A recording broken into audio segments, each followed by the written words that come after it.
to introduce to all of you our guest for the program, Professor Sandhya. Professor Sandhya has been into teaching and research for the last 18 years, has had a vast experience into various courses of postgraduate and undergraduate courses.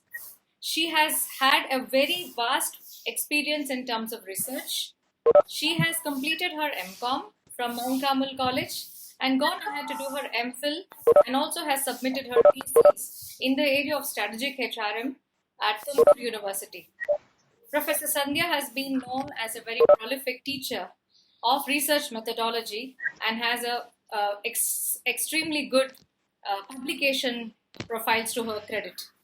She has published in various national and international journals, and we are extremely happy to have Professor Sandhya with us.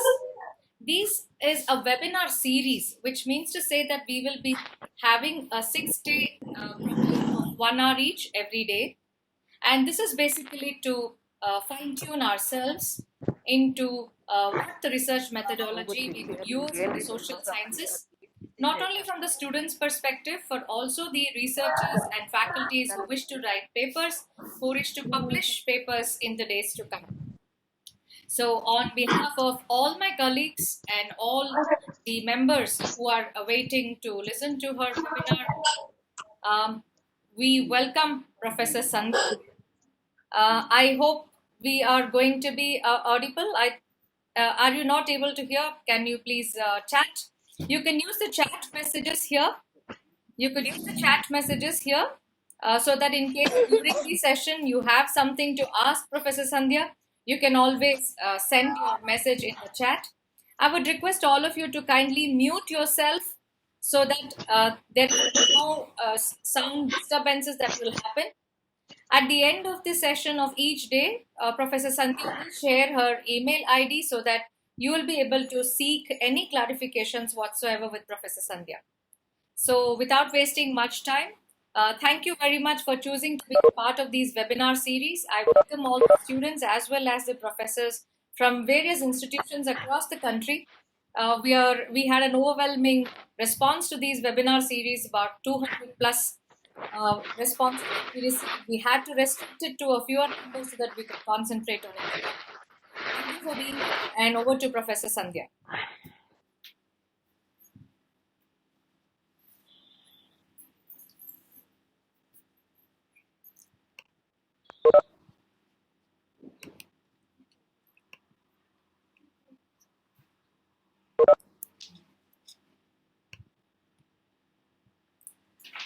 Yes, very good afternoon. Post-lunch session. I don't know how much of justice do a post-lunch session. But before I start off, I thank Dr. Bhavani from Principal National Degree, Nagarjuna Degree College for giving me this opportunity. I thank her wholeheartedly. In fact, we started with few numbers, but as of today, we have received an overwhelming response for this. I'll try my best to kind of cover this entirely, not focusing on what textbooks cover, but out of my research experience of what has been in these years. So all of you would have heard this that, a compounder is a better, an old compounder is a better doctor. So my journey in research has been something like this. So I would like to thank Dr. Ashwathappa because he was the person who initially, triggered that, research culture into me. So thanks to him. And also, throughout the process of research, it's like, whoever gives you information, you just need to collect it. So nothing is a waste, and everything is a value add for you. So not wasting much time, I will just give you details of what exactly I will try and cover in this. Now, since it is a 6-day program, now many of the participants asked me whether I will be able to cover statistics software. Please do remember, as a researcher, when I also started off, there were a lot of questions. Questions were more, but seeking answers was a big problem.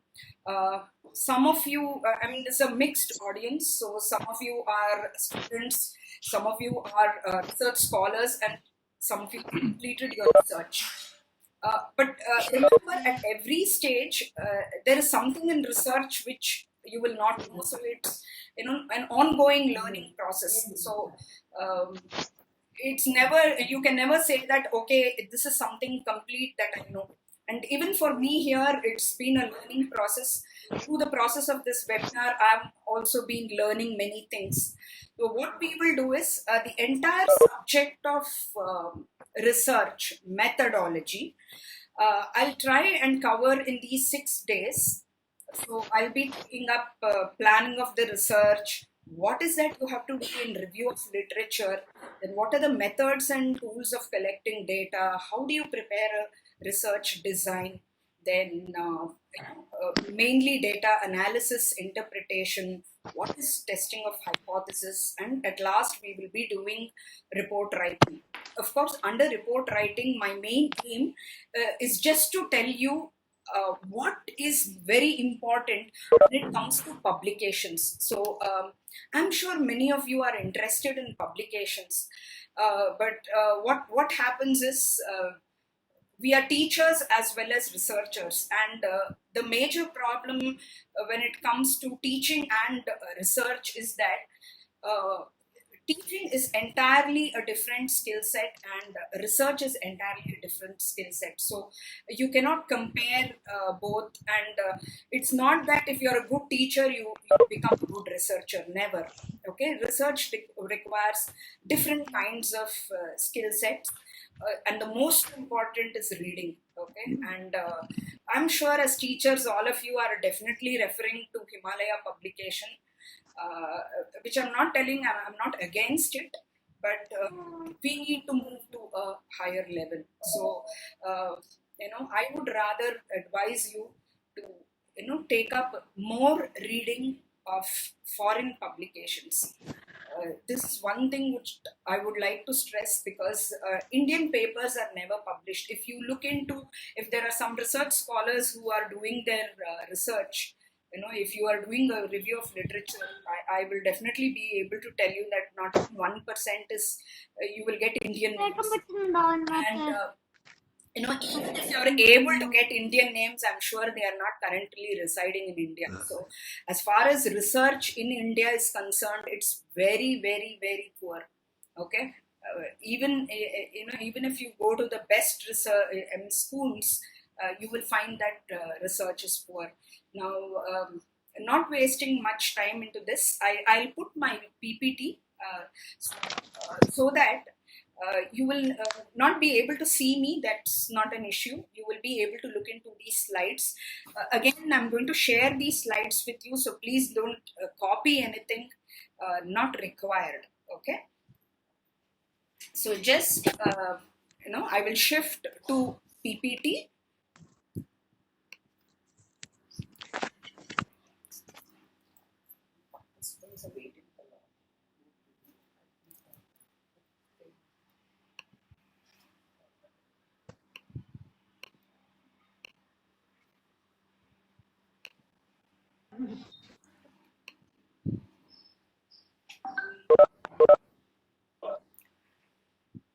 Now, what I'm going to do is, today we are having the introduction session. So, in the introduction session, now if you look into most books, they start off directly with the research process. I'm not saying that it is wrong, but as far as possible, it's always better to understand from where this entire research started. So if we look into research methodology, the first important thing that we need to know is the research philosophy. Now, if we have to look into research philosophy, Now, I would rather say that I'm not telling that you have to start reading philosophy related books. All that I'm trying to tell you is start understanding as to why this entire process of research is required. Now, most of the textbooks might give you saying that it's a process of inquiry, it's a process of investigation, then it's a process of increasing knowledge, it's a process of theory development. We've gone through a lot of what do you say definitions of research. Now, before we go into what actually research means, it's more important to understand what is the philosophy of research. Okay, so what is research philosophy? Now, research philosophy mainly goes into development of theory. Now, this is the most important thing any research will do. Uh, People quote a lot about Darwin's, what is that, survival of the fittest. Now, when he pursued research, now, of course, it was scientific in nature. He undertook observation method of research. He observed the participants, research participants. Now, when we go into philosophy, research philosophy, now, there are two important things that we need to know under research philosophy. One is the aspect of positivism, and the other aspect is interpretivism. Now, these are the two concepts based on which our entire research rests. Now, most of you are doing research in social sciences, and I understand that most of you are from the commerce background. Now, if we talk about a paper like commerce, it's more important that you understand that this subject has taken mainly from subjects like sociology, subjects like political science, anthropology, economics. So, as far as possible, whenever we do research in commerce, the entire idea of research has been taken from these areas. So, if we are doing a research in finance, it's mainly from economics. If we are doing a research in marketing and HR, it's basically from psychology, where you will be studying more about human behavior, human emotions, human values, personality. All these aspects are taken mainly from psychology.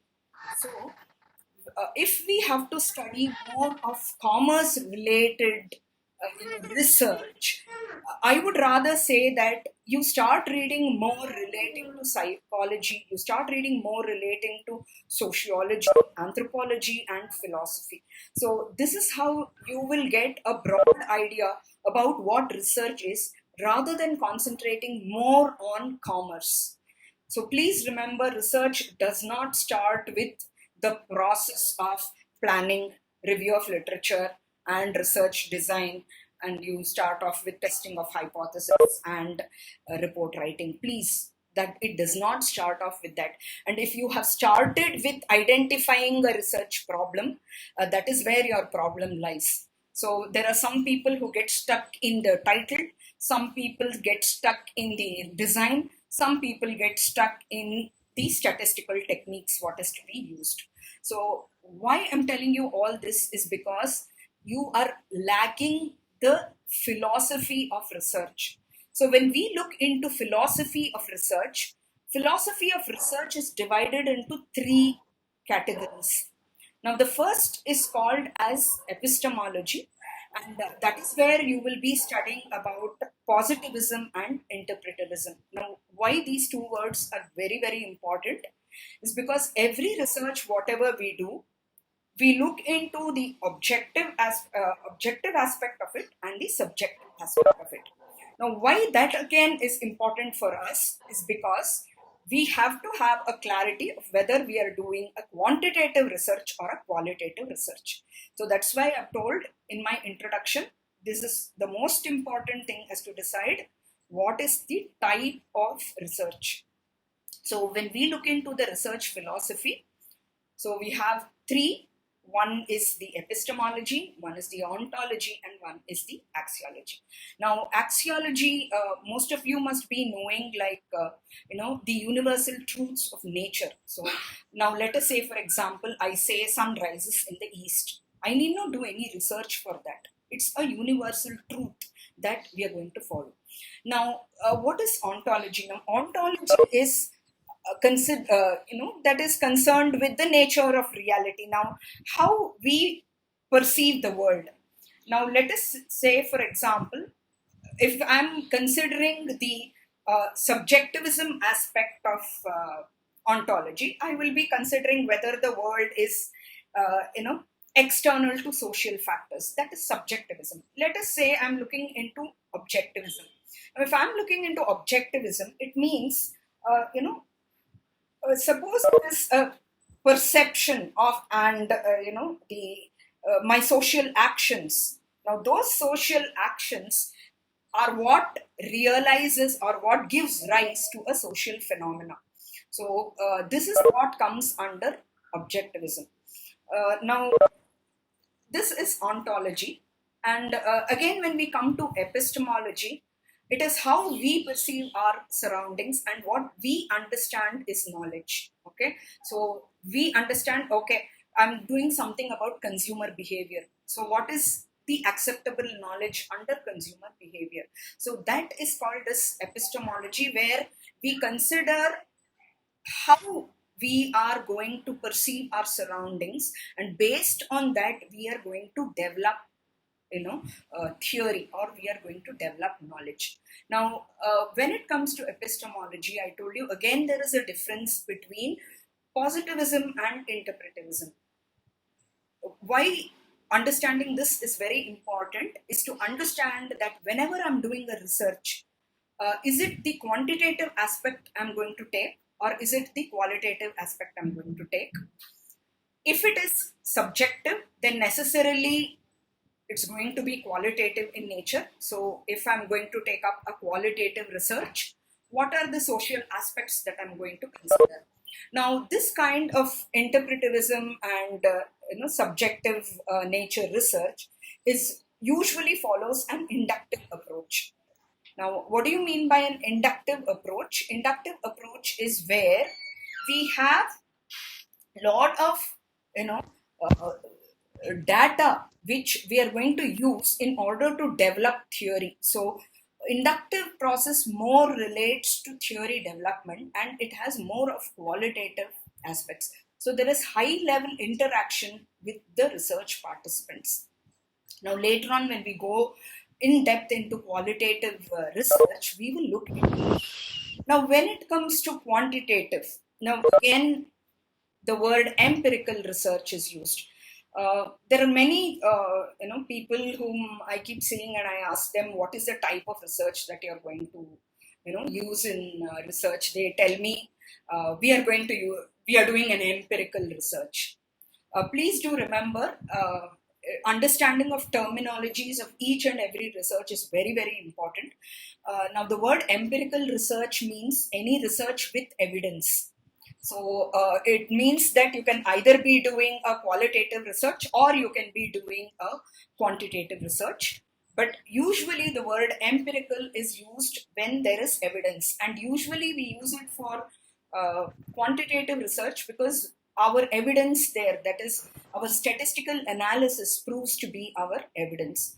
And mostly in positivism, we use what is called as a deductive approach. Now, what do you mean by deductive approach? So from theory, we will be moving on to data. That is called as a deductive approach. As far as I've seen, 99% of research uses deductive approach. That is, we take up a particular theory and we find that, we try to test that theory by using the data. Okay, so 99% of research in commerce is done with a deductive approach. Very rare that we have seen researches with an inductive approach. Now, why you need to understand positivism and interpretivism is the entire research, whatever you will be doing, is based on these two. That is, what is that you want to focus on? Whether you want to focus on the quantitative aspect or whether you want to focus on the qualitative aspect. Now, there are many people whom I've seen. This is one common misunderstanding that I have found in commerce research. That is, let us say you've taken secondary data for the purpose of doing a research. Immediately, you will write the type of research as it is a qualitative research. Please do understand that using secondary data and doing a qualitative research is entirely different. So you can do a quantitative research also by using data which is secondary in nature. Okay, so I think most of the finance researches, whatever is being done, they all follow this particular aspect. But please do remember, just because you're using secondary data, that doesn't mean that you are doing a qualitative research. So in detail, I will explain when I'm doing the types of research. In detail, I will explain what is quantitative and what is qualitative. So before you start off with any research, please understand whether you are doing an objective research or whether you are doing a subjective research. This is most important decision that you need to take while undertaking research. The second important thing is, again, it follows. That means to say that once you say that you're doing an objective research, ultimately you will be taking up a quantitative research. Now, this is what you need to know under epistemology. Okay. Now, the next most important thing what you need to know. Now, I'm telling you all this because before you start off with the research process, this is what you need to actually know. So what is that you need to know? The first thing you need to know is the research philosophy. So under research philosophy, please understand whether you are doing a research quantitative or qualitative. Deciding that is the first important thing. Now, the second important thing what you need to know is what is theory. This is something people lack. Okay. Now, when you want to do research, the first thing that you do is directly you start off with understanding what are your variables. Now, this is where most researchers go wrong. Please do understand that whenever you're starting off with research, understanding theory is very, very important. Now, what do you mean by theory? Now, theory is nothing but a set of interrelated definitions that are arranged in a logical order. Now, this is called as a theory. Now, what happens is any research that you are doing must have a theoretical base. You cannot do something without a theory. Now, I'll tell you something for those who are doing, are in the process of research. This will be your introduction chapter, if I have to tell you that. Now, when you are focusing on theory, please understand that a theory is a set of your ideas. So, ultimately, you might be wanting to do research, but you must be able to understand what is the theory behind that research. So you must understand that every theory is usually based on axioms. So axioms, as I told you, are universal truths. So usually theory is based on universal truths. And there are theories which are usually capable of being tested in research. So what do you mean by the word tested? Now, the word tested means either this kind of research should be able to initiate a theory. Okay, that means to say whatever research you're doing, it must be able to initiate a theory, or it must be able to test an existing theory. That is what most of them will be doing. It should be able to reform a theory. That means to say that suppose there are some ideas. I think management is the best example for it. We started off with Fayol, we started off with Taylor.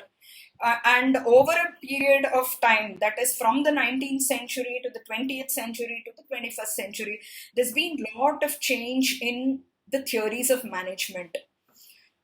So, if you understand the theories of management, you will see that there has been a lot of reformulation of theory. That means to say the theory has grown. Sometimes, the focus of the theory has shifted. Sometimes, a theory has been clarified. Sometimes there is a theory which has been falsified and a new theory has come into place. So all this is extremely important when you are understanding what research has to be done.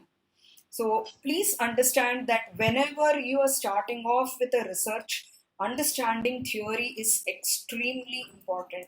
Now, what is a theory? It's nothing but a set of interrelated definitions which are logically arranged. So, what is theory exactly? What do you exactly understand by theory? I will tell you that first we will look into what are the classification of theories.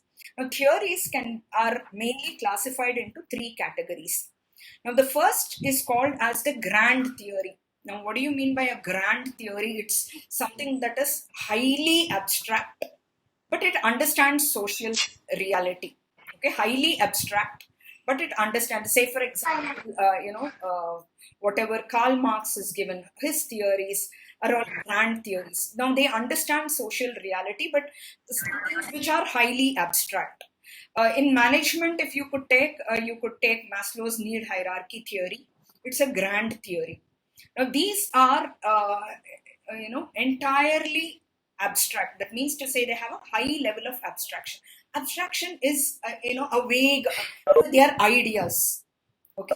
Now, but these ideas need to become concrete. Now, all of us have ideas, but now what happens is we need to kind of build them into theories. So you take a theory, you're able to test data with for that theory. You should be able to do all this when it comes to theory. Now, grand theories are highly abstract. Below them come your mid-range theories. Now, what are these mid-range theories? They kind of try and they integrate the highly abstract along with the data. So, what is highly abstract? That is the theories which denote social reality. You're trying to connect them through evidence by collection of data. So, it's midway. What actually we do is we actually, on a day-to-day basis for doing our research, we actually do what is called as suppositions. Now, suppositions are theories that can be converted into hypotheses. So that's why, please note, that's why whenever you take topics which are a grand theory or a mid-range theory, that is where you will get stuck up. Take theories in research that are suppositions which can be easily converted into hypothesis, and those which measure the relationship of one variable with another.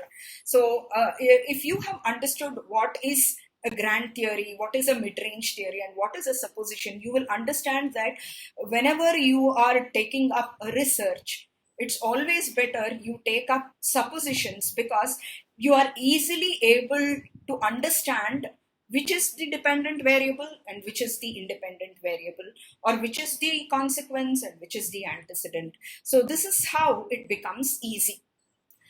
Now, of course, this all of you must be knowing ultimately what is the aim of every theory. Okay, so theory necessarily you should be able to do two things. One is either you have to build a theory or you have to test a theory.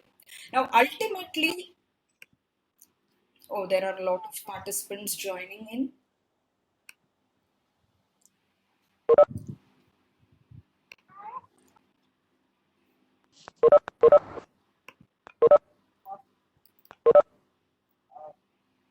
Okay, fine. Now, there are a lot of people who try and understand what is the process of research? Ultimately, when we look into theory, there are two things that a theory should be able to do. A research should be able to do. One is theory building, or the other one is theory testing. Usually, theory testing, we adopt a quantitative approach, and for theory building, we adopt again a qualitative approach. So please understand whether you're building theory or whether you're testing theory. Now, one more thing which I would like to clarify, which I saw in most cases, and a lot of people keep asking, there's a research already conducted somewhere, and you want to apply the same test in India, just with a different sample. Now they asked me whether that is testing of theory. No, definitely not. You're just changing the sample, and that is what most universities in India are doing. Please remember, that is absolutely not theory testing. You're just changing the sample. And one more thing which I would like to tell you is, leave alone theory building. I don't think it actually happens. Even when it comes to conceptualization of an idea, we even borrow the idea from foreign authors or foreign scholars or foreign researchers. Let me give you an example. Now, let us say, when I was doing research, there's a term called as organizational learning capability. Now, the idea which has been conceptualized. Now, I'm not creating any idea there. I'm not, testing that. All that I'm doing is using that same thing under Indian circumstances. Please do remember that that is not testing the theory. I'm just using a different sample. That is it. So, what ultimately, when you are reading theory, what ultimately it should be able to tell you is, it should be able to help you frame hypothesis. Many researchers, after they frame their objectives, then they will start with, what is the hypothesis. Now please do remember, of course, I'm not against any textbook. Many textbooks say that hypotheses are assumptions. Definitely not. Hypothesis is a statement. This is something that is very, very important. Hypothesis is a statement.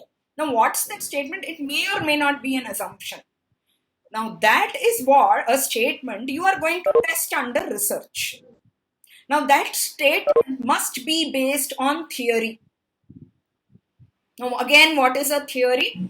Theory is a set of logical definitions that, a set of definitions that are logically connected with each other. So, every theory that you are going through, now that theory must help you to formulate hypothesis, and this hypothesis, that is the relationship between the variables, must be able to be measured. So again, the measurement of hypothesis comes, that is, you're going to test the hypothesis, again put your analysis and conclude. Now in your conclusion, what is important is you should be able to build your test theory.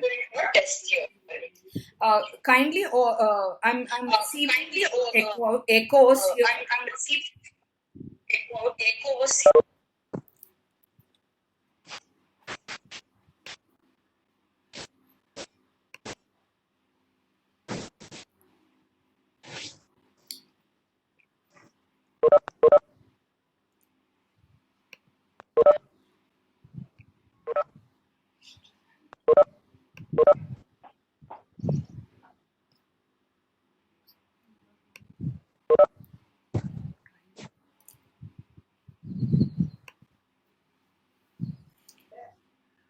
Okay, now over the process of research, we will understand exactly how we will be doing this. So one most important thing here is theory.